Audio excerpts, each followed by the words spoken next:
Future guidance info platform पर आप सभी का स्वागत है। इस प्लेटफॉर्म की शुरुआत 15 सितंबर 2015 को हुई थी। इस प्लेटफॉर्म का उद्देश्य था लोगों को जॉब सर्च करने के मामले में सहयोग करना, जिसका परिणाम है कि हजारों लोगों को डायरेक्टली और इनडायरेक्टली इस प्लेटफॉर्म से मदद मिल चुका है। इस प्लेटफॉर्म पर कंपनी के एचआर, ऑपरेशन मैनेजर, स्टाफ और एम्प्लॉयज़ एक साथ कनेक्टेड है। कंपनी को अगर रिक्वायरमेंट रहती है कैंडिडेट की तो वो अपना वैकेंसी शेयर करते हैं, और जो किसी कैंडिडेट को जॉब की आवश्यकता रहती है तो वो अपना रिज्यूम शेयर करते हैं और एक दूसरे से कम्युनिकेट करके एक दूसरे को मदद पहुंचाते हैं। फ्यूचर गाइडेंस इन्फो इसका शॉर्ट फॉर्म FGI है। इसका हमने एक दूसरा भी फुल फॉर्म रखा है और वो है फ्री गाइडेंस इन्फो। तो जितने लोगों को आज तक मदद मिला है उसमें किसी लोगों को किसी भी प्रकार का चार्ज नहीं देना पड़ा है, किसी को भी।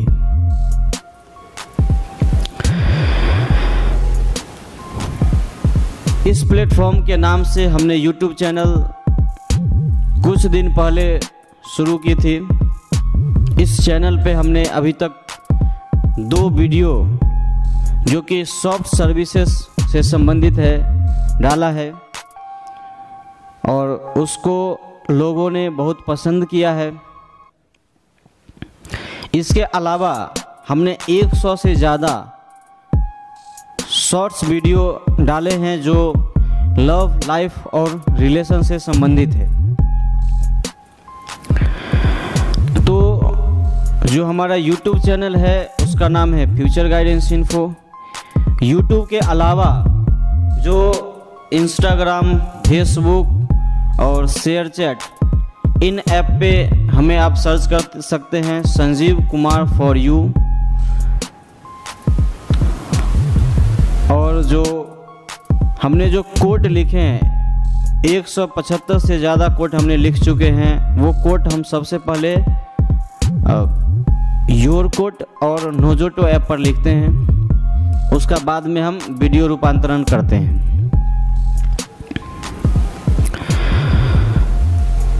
तो आज का जो हमारा टॉपिक है वो है समाज के सभी लोगों से संबंधित,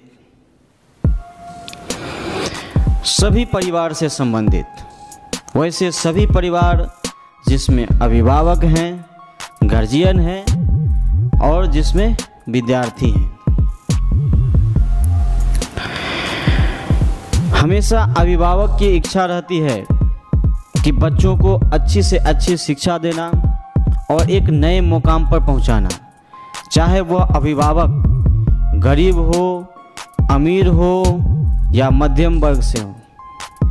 आर्थिक स्थिति के मामले में मध्यम वर्ग हो, उच्च वर्ग हो या निम्न वर्ग हो, सभी अभिभावक की यही इच्छा रहती है कि हमारे बच्चे अच्छी से अच्छी शिक्षा प्राप्त कर और एक अच्छा मुकाम पर पहुंचे। परंतु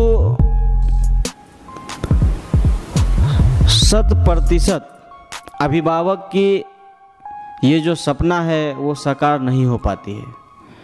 उसके बहुत सारे कारण होते हैं। उसमें जो 2 मुख्य कारण हमने जो अनुभव किया है और बहुत लोगों को फेस करते हुए देखा है, उसकी हम आज चर्चा करेंगे। हो सकता है कि इस वीडियो के माध्यम से किन्हीं लोगों को सही निर्णय लेने में सहायता मिल जाए।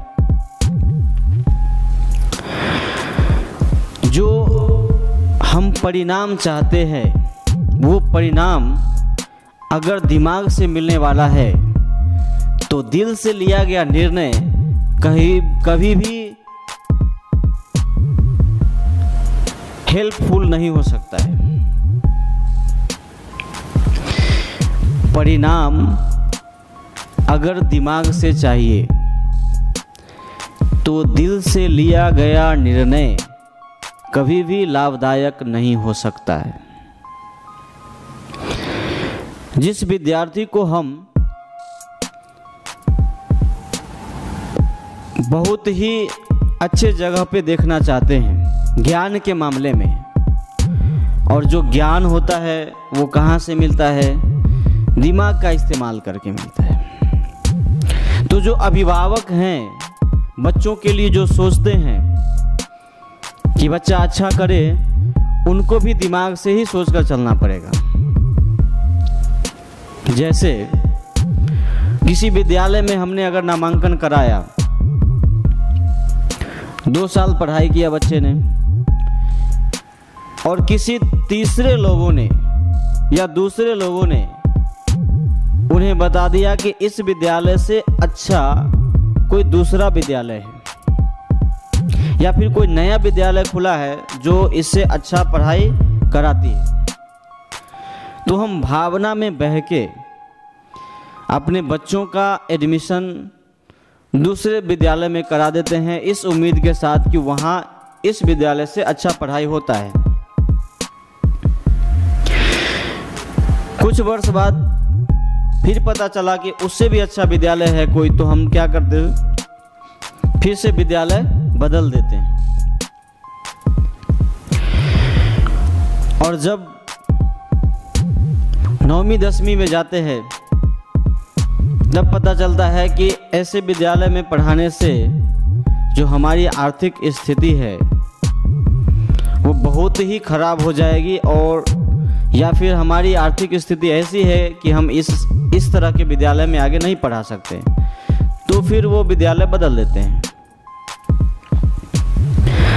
मतलब भावना में बह के हम अपने विद्यार्थी का विद्यालय बदलते जाते हैं, इस उम्मीद के साथ कि हम उसको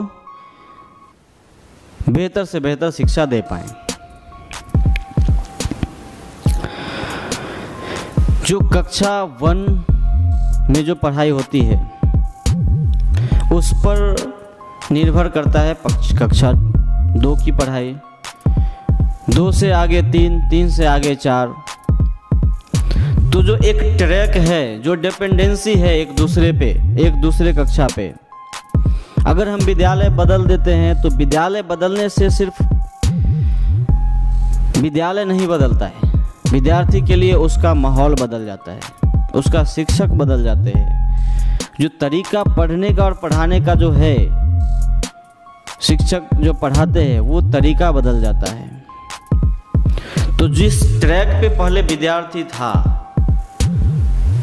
वही ट्रैक पे वो विद्यार्थी नहीं रह पाता है। फिर कुछ दिन बाद जब दूसरा विद्यालय में हम जाते हैं तो फिर नया माहौल, नए टीचर, नई तरीके का पढ़ाई, और फिर से हमारा जो ट्रैक जो है वो नहीं मेंटेन कर पाते हैं। इसलिए जो हम बोलते हैं कि रेलगाड़ी चाहे कितनी भी धीमी गति से क्यों न चले, मंजिल तक पहुंचने की संभावना तब तक है जब तक वह सही रास्ते पर है, जब तक वह पटरी पर है। रेलगाड़ी चाहे कितनी भी धीमी गति से क्यों न चले, मंजिल तक पहुंचने की संभावना तब तक है जब तक वह पटरी पर है। उसी तरह हमारी गति कितनी भी धीमी क्यों न हो, लक्ष्य पाने की संभावना तब तक है जब तक हम सही रास्ते पर हैं।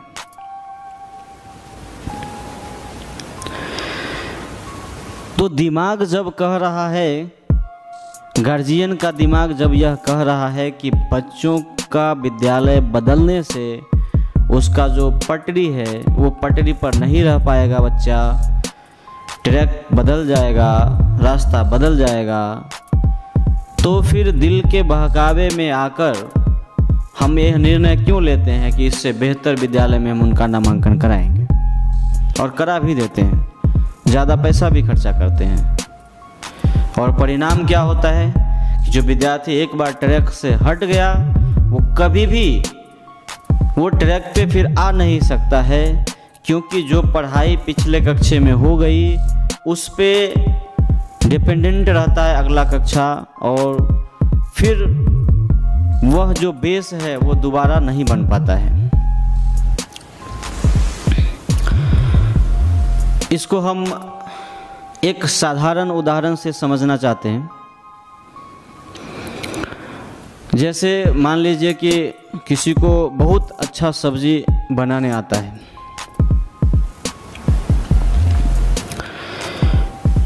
तो हम शुरुआत कैसे करते हैं? पहले तेल डाला, गैस जलाने के बाद पहले तेल डाला उसमें, फिर उसमें हम जीरा डालते हैं, फिर मिर्चा डालते हैं, फिर उसका प्याज डालते हैं, उसको पकाते हैं। पकाने के बाद अचानक अगर हम किसी दूसरे को दे देते हैं आगे का जो कार्यक्रम है करने के लिए, फिर वो मसाला डाला, उसको पकाया, फिर हम किसी तीसरे को दे देते हैं कि सब्जी कच्चा जो कट करके रखा हुआ है उसको डाल के बनाने के लिए, तो सब्जी तो बनेगा ये तो तय है। लेकिन आपको कंपैरिजन करना है कि जो प्रथम व्यक्ति जो सबसे पहले सब्जी बनाने का शुरुआत किया था, अगर वही अंत तक सब्जी को बनाता तो जो स्वाद होता सब्जी का, और अभी जो 3 लोगों ने आधा अधूरे छोड़ने के बाद दूसरे लोगों ने, उसके बाद तीसरे लोगों ने मिलके जो सब्जी बनाया, इन दोनों स्थिति में जो स्वाद होगा उसमें तो अंतर जरूर आएगा। इसलिए जो हम विद्यार्थी को भावना में बहकर बार बार विद्यालय बदलने का जो निर्णय लेते हैं, उस पर हमें कंट्रोल करना बहुत आवश्यक है।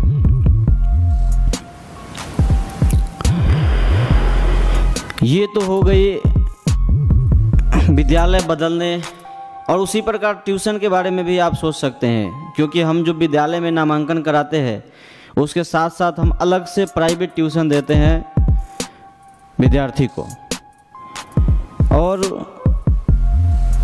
वहाँ भी यही देखते हैं कि इससे अच्छा शिक्षक मिल गया तो फिर वो बदल के दूसरे शिक्षक के पास, फिर तीसरे शिक्षक के पास, इस तरह से करते जाते हैं। तो यथासंभव ट्यूशन भी कोशिश करें कि एक ही तरह के टीचर एक ही माहौल में ज़्यादा से ज़्यादा दिन तक बच्चे पढ़ें, या विद्यालय भी उसी तरह से एक ही विद्यालय में जहाँ तक पढ़ाई होती है वहाँ तक पढ़ाई करें।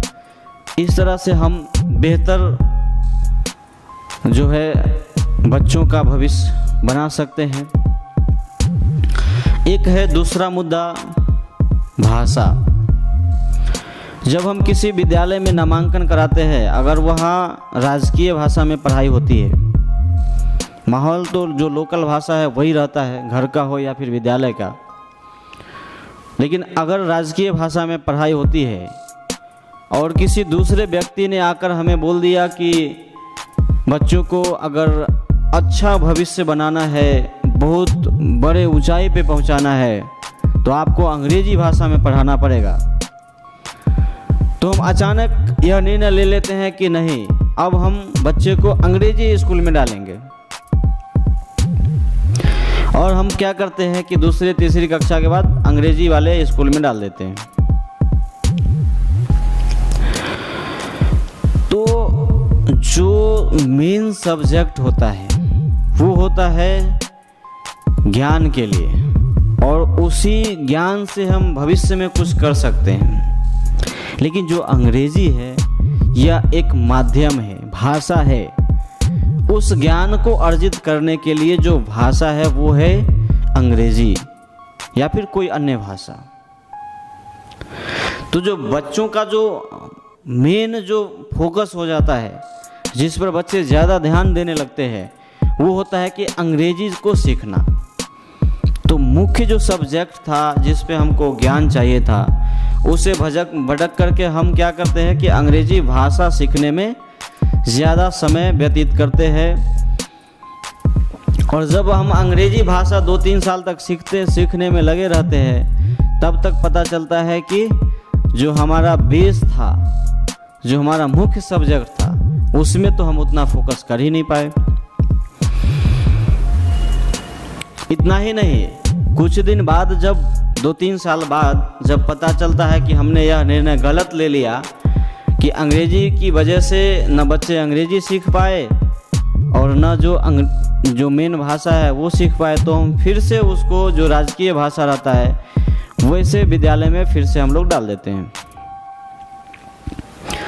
तो अभी न बच्चे अंग्रेजी मीडियम वाले रहे सही, न हिंदी मीडियम वाले, न जो भी राजकीय भाषा हो उस मीडियम, किसी भी तरह से वो ट्रैक से फिर भटक जाते हैं। इसका उदाहरण मैं देना चाहता हूँ इस तरह से कि मान लीजिए आपसे किसी ने 100 रुपया मांगा, आपको 100 रुपया उसको देना है। यह एक क्या है, काम है कि 100 रुपया किसी को देना है। अब आप 100 सिक्के दे सकते हो, 10 का 10 नोट भी दे सकते हैं, 50 के 2 नोट भी दे सकते हैं, या 100 के 1 नोट भी दे सकते हैं। या फिर आजकल जो डिजिटल ट्रांजैक्शन होता है, फ़ोन पे, गूगल पे या अकाउंट ट्रांसफ़र, ये किसी भी माध्यम से आप 100 रुपया दे सकते हो। काम क्या है, 100 रुपया देना। अब आप हमें ये बताइए, अगर आपने कैश दिया तो क्या आपने 100 रुपया नहीं दिया? 100 रुपया ही दिया। फ़ोन पे किया तो भी आपने 100 रुपया दिया। तो जो काम है वो काम ये है कि 100 रुपया देना है, लेकिन जो हमने देने के लिए जो हमने तरीका जो अपनाया, वो तरीका क्या है, माध्यम है, उस माध्यम से दिए। तो जो अंग्रेजी है वह एक माध्यम है, लेकिन काम क्या है, जो विषय है, उस विषय का जो ज्ञान है उसको ग्रहण करना, वो विद्यार्थी का मेन काम है। और उसी काम को करने के बाद वो भविष्य में जो भी काम मिले, कितने भी बड़े पोस्ट पे क्यों न चले जाए, चाहे वो कलेक्टर बन जाए, चाहे प्रधानमंत्री बन जाए, डॉक्टर बन जाए, वहाँ पे जो काम करना है वहाँ पे भी भाषा से उसको कोई लेना देना नहीं है। मान लीजिए कि कोई डॉक्टर बन गया और वो ऑपरेशन कर रहा है, तो क्या हम बोल सकते हैं कि भाई ये डॉक्टर अंग्रेजी भाषा में ऑपरेशन कर रहा है, इसका परिणाम बहुत अच्छा आएगा। दूसरा डॉक्टर सिर्फ राजकीय जो भाषा है उसमें ऑपरेशन करेगा तो उसका परिणाम अच्छा नहीं आएगा। या फिर जो कलेक्टर है, जो भी डिसीजन लेते हैं, ये इंग्लिश में लेंगे तो अच्छा डिसीजन हो जाएगा, राजकीय भाषा में लेंगे तो अच्छा डिसीजन नहीं होगा। या फिर प्रधानमंत्री ही क्यों ना, यूएनओ में जो भाषण देते हैं प्रधानमंत्री, क्या फ़र्क पड़ता है, अंग्रेजी भाषा में देंगे तो भी बात वही होगा, अपने हिंदी भाषा में देंगे तो भी बात वही होगा। जो इतने बड़े लेवल के लोग हैं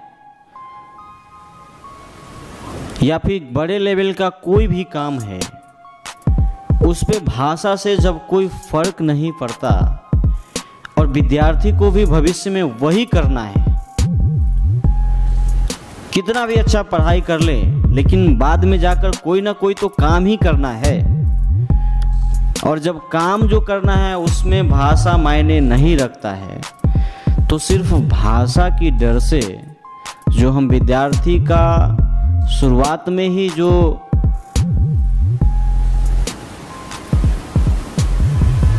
एक लाइन से भटका देते हैं,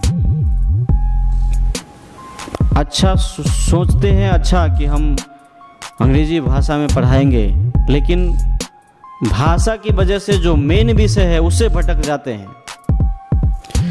क्योंकि माहौल तो या तो राजकीय भाषा वाला रहेगा या फिर जो हमारा क्षेत्रीय भाषा है, जो हमारा रहन सहन का माहौल है वही रहेगा।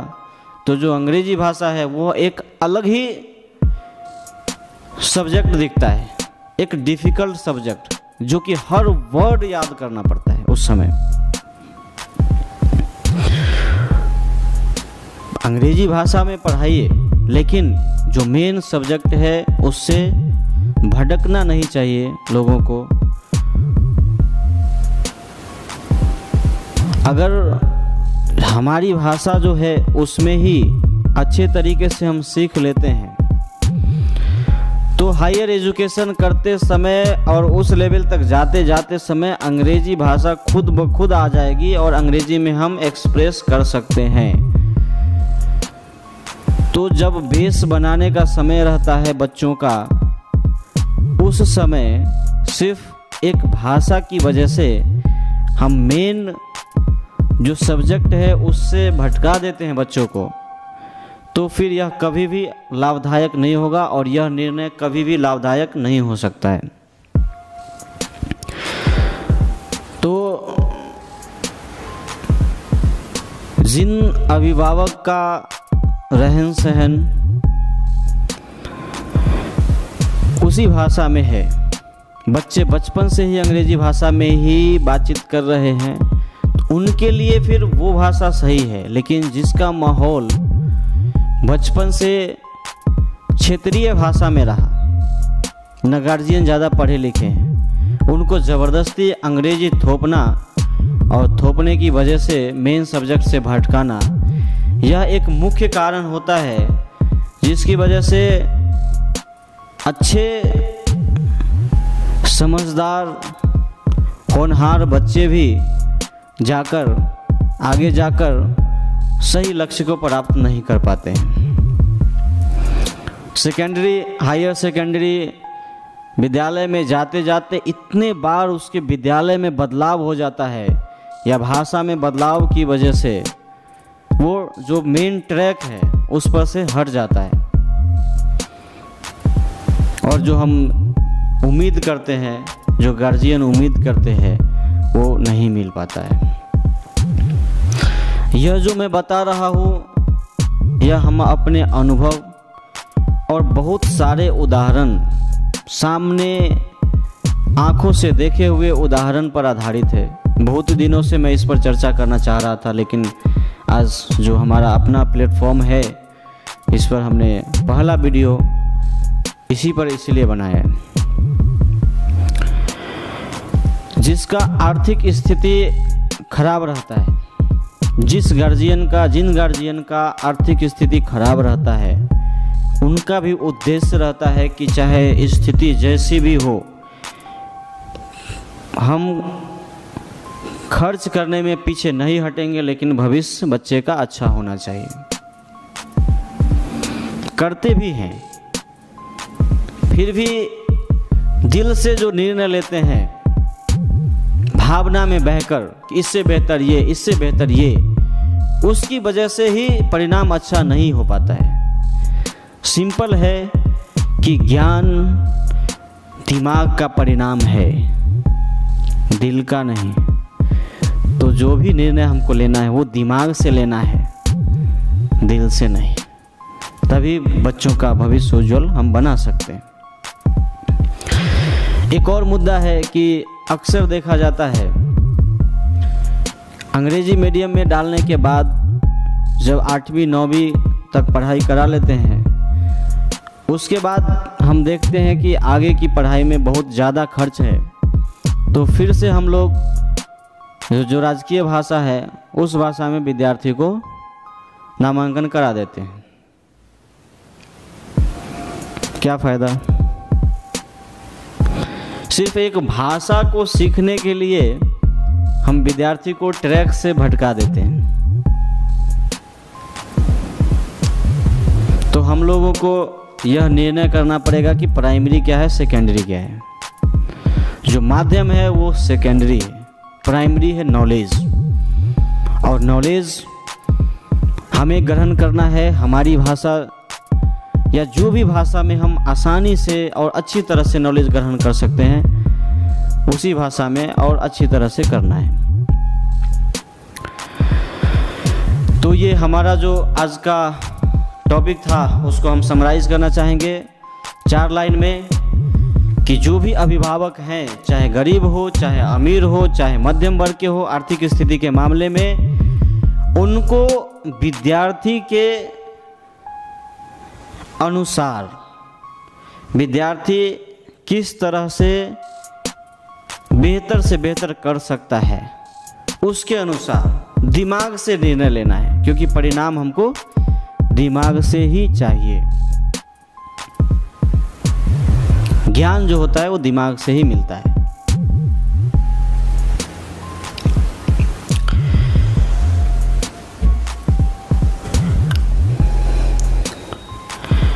अब अगर किन्हीं लोगों का कोई कमेंट है जो हमने चर्चा की है उस पर, तो कमेंट सेक्शन में डाल के अपना सुझाव दे सकते हैं। फिर हम जो अगला वीडियो बनाएंगे उसमें उस चीज़ को भी ध्यान में रखते हुए चर्चा करेंगे। लेकिन हमारा उद्देश्य बस लाभ पहुंचाना है, और जो बच्चों का जो भविष्य है उसमें किसी भी तरह से अगर मेरे वीडियो से उसका मार्गदर्शन हो पाता है तो बस वही करना है। तो YouTube चैनल पे जो हमारा सब्जेक्ट है इस वीडियो का, वो सब्जेक्ट हमने लिखा है इंग्लिश इज़ नथिंग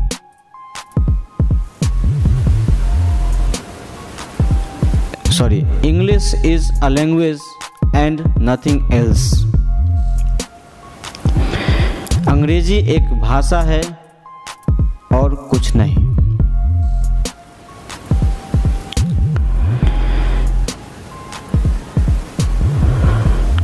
तो वीडियो के अंत तक बने रहने के लिए बहुत बहुत धन्यवाद।